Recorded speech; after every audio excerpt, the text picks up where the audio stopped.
ஸ்ரீ கருப்பண்ணசாமியே போற்றி போற்றி போற்றி. என் அன்பு குழந்தையே, சமீபத்தில் உன்னை விட்டு பிரிந்த ஒருவருடைய ஆத்மாவானது இப்பொழுது உன்னோடு பேசுவதற்காக ஆசைப்பட்டு நின்று கொண்டிருக்கிறது. என் தங்க பிள்ளையே, இது உனக்கு கிடைத்திருக்கின்ற கடைசி வாய்ப்பு. ஏனென்றால் இந்த முறை உன்னோடு அவர்கள் கடைசியாக பேச வேண்டும் என்றுதான் ஆசைப்படுகிறார்கள். மீண்டும் ஒரு முறை இங்கே வருவதற்கு அவர்களுக்கு வாய்ப்பு கிடைக்குமா என்பது தெரியாமல் தான் அங்கே திணறிக் கொண்டிருக்கிறார்கள்.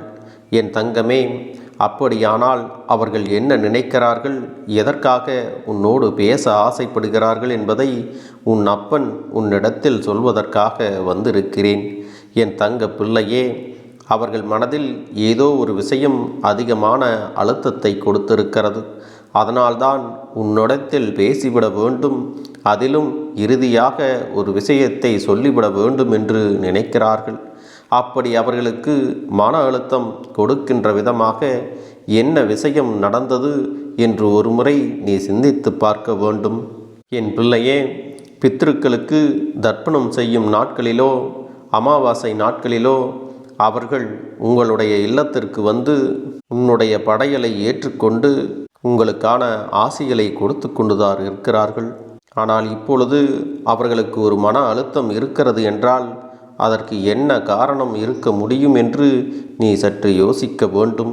என் தங்கமே, அவர்களுக்கு பிடித்ததையெல்லாம் நீ செய்து கொண்டு அவர்களை வணங்கி கொண்டுதான் இருக்கிறாய். அவர்களை மனம் குளிர நீ எல்லா விஷயங்களையும் செய்து கொண்டுதான் இருக்கிறாய். அப்படி இருக்கும்போது அந்த ஆத்மா என்னிடத்தில் என்ன சொல்லியது என்று நான் சொல்லும்போது நீ அதை கேட்காமல் சென்று விடக்கூடாது. அதை நீ சரியாக கேட்டு நடந்து கொண்டாலே போதும். என் பிள்ளையே, சமீபத்தில் இறந்த ஒருவர் அவரின் மனதை மிகுந்த வேதனையோடு வைத்து கொண்டிருந்தார். நான் அவரை பார்த்து, நீங்கள் யார், உங்களுக்கு என்ன வேண்டும் என்று கேட்ட பொழுதுதான் அதையெல்லாம் தெரிந்து கொண்டேன். அவர் அகால மரணம் அடைந்திருக்கிறார் என்பதை தெரிந்து கொண்டேன்.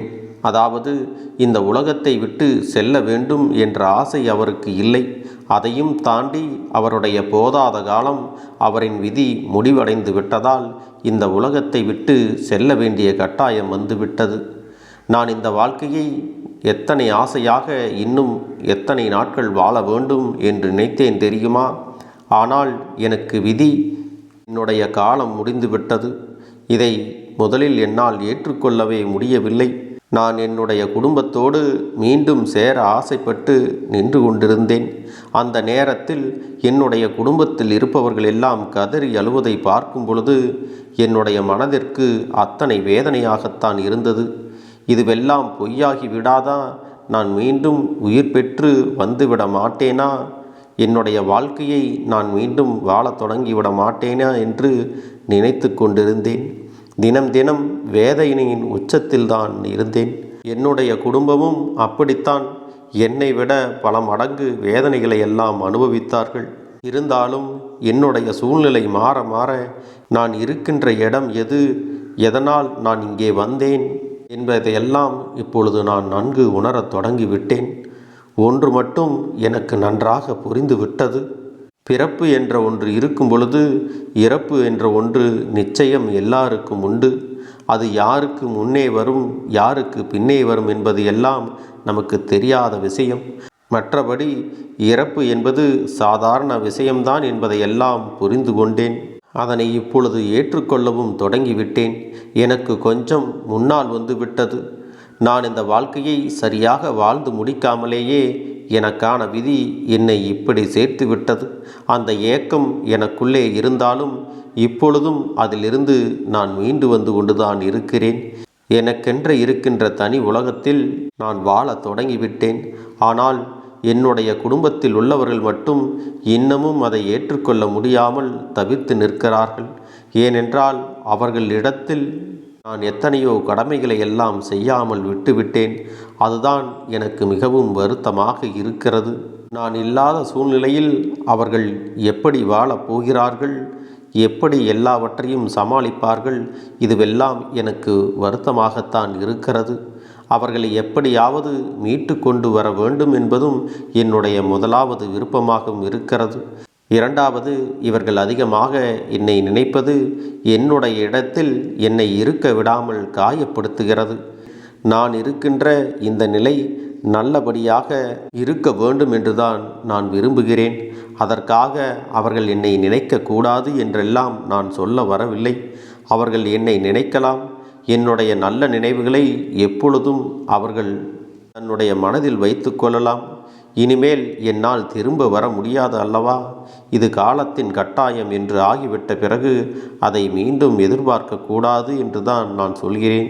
என் குடும்பத்தில் இருப்பவர்களின் எண்ணங்கள் எல்லாம், இவர்கள் இந்த ரூபத்தில் வந்துவிட மாட்டார்களா, அந்த ரூபத்தில் வந்துவிட மாட்டார்களா, எப்படியாவது இது கனவு என்று ஆகிவிடாதா என்றெல்லாம் எதிர்பார்க்காமல், அவர்கள் இந்த வாழ்க்கையில் இனிமேல் நான் இந்த உலகத்தில் இல்லை என்பதை புரிந்து கொள்ள வேண்டும். என்னுடைய இழப்பை அவர்கள் மனதார ஏற்றுக்கொள்ளத்தான் வேண்டும். விதிவசம் எனக்கு ஒரு வாய்ப்பு கிடைக்கிறது என்றால் அந்த குடும்பத்தில் யாரோ ஒருவராக நான் நிச்சயமாக பிறப்பேன் என்பதை அவர்களுக்கு உறுதியாக தெரிவிக்க வேண்டும். நான் உயிரோடு இருந்திருந்தால் அவர்களுக்கு நல்ல நல்ல விஷயங்களை எல்லாம் நானே முன்னின்று இதையெல்லாம் நடத்தி கொடுத்திருப்பேன். ஆனால் நான் இப்பொழுது உயிரற்ற ஒரு ஆத்மா. என்னால் அவர்களுக்கு எந்த ஒரு நல்லதையுமே செய்ய முடியாது. அவர்களுக்கு வாழ்க்கையில் நல்லதை கொடுக்க முடியும் என்று நானாக நினைத்தாலும் அதுவெல்லாம் சாத்தியமில்லாமல் இருக்கிறது. இப்படிப்பட்ட சூழ்நிலையிலிருந்து அவர்களை மீட்டு வெளியில் கொண்டு வர வேண்டும்.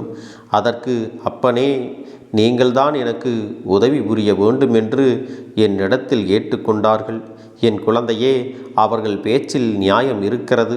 எப்போது நீ அவர்களை தேடுகிறாயோ அப்போதெல்லாம் உன்னை தேடி அவர்களால் ஓடி வர முடியவில்லை.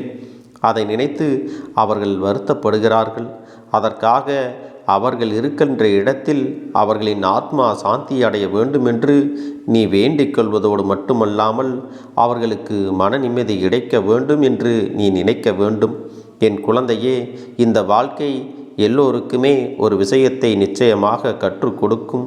சில விஷயத்தை அவர்கள் வாழ்க்கையிலிருந்து எடுத்துவிடும். அதுபோலத்தான் இப்பொழுது இவர்களுடைய நிலையும் இருக்கிறது. இவர்களின் ஆத்மாவை சாந்தி அடைய செய்ய வேண்டியது உங்களுடைய பொறுப்பு.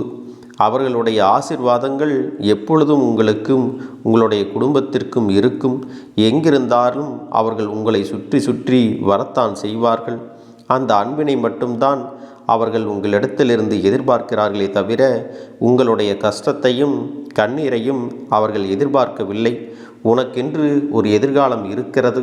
அந்த எதிர்காலத்தை நல்லபடியாக நீங்கள் கொண்டு செல்ல வேண்டும் என்றுதான் அவர்கள் சொல்கின்றார்கள். இதற்கு மாறாக எந்த ஒரு விஷயத்தையும் உங்களிடத்திலிருந்து அவர்கள் எதிர்பார்க்கவில்லை. இனிமேலாவது இந்த வாழ்க்கையில் எந்த ஒரு தவறையும் செய்யாமல் இருக்க வேண்டுமென்றால் நடந்த இந்த விஷயத்தை நீங்கள் ஒப்புக்கொள்ளதான் வேண்டும். மீண்டும் மீண்டும் அவர்களை நினைத்து கொண்டு நீங்கள் சந்தோஷமாக இருப்பதையே மறந்துவிடக்கூடாது. நீங்கள் எப்பொழுதெல்லாம் சந்தோஷமாக இருக்கிறீர்களோ அப்பொழுதெல்லாம் அந்த ஆன்மாவும் சந்தோஷப்படும். என் செல்லமே, இப்படித்தான் அந்த ஆத்மாவானது என்னிடத்தில் சொல்லிவிட்டு சென்றது. அவர்களுடைய வார்த்தைகளை நீ கேட்டுவிட்டாயல்லவா? அவர்கள் சொன்ன விஷயத்தை நீ புரிந்து கொண்டாயல்லவா? அதனால் இனிமேலாவது நீ மன நிறைவோடு அவர்கள் ஆத்மா சாந்தியடைய என்ன விஷயங்களை செய்ய வேண்டுமோ அதையெல்லாம் நீ செய்ய வேண்டும். அவர்கள் அங்கே இருக்கின்ற இடத்தில் நிம்மதியாக இருப்பதற்கும் நீங்கள் அனுமதிக்க வேண்டும்.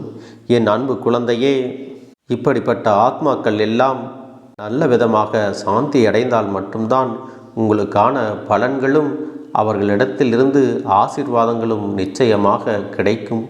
அவர்களுக்கு பிடித்தமான விஷயங்களை செய்து பிடித்தமான உணவுகளை படைத்து அவர்களை வணங்கிவிட்டு இனி உங்கள் வாழ்க்கையில் என்ன செய்ய வேண்டும் என்பதை மட்டுமே நீங்கள் யோசித்து செய்ய வேண்டும்.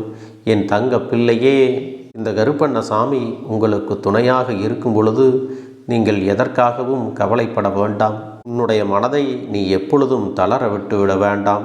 இந்த கருப்பன் உனக்கு எல்லா நல்ல விஷயத்தையும் முன்னின்று நானே நடத்தி கொடுக்கப் போகிறேன். என் அன்பு குழந்தைக்கு இந்த கருப்பண்ணசாமியின் ஆசீர்வாதங்களும் அன்பும் துணையும் என்றென்றைக்கும் முழுமையாக கிடைத்து கொண்டே இருக்கும்.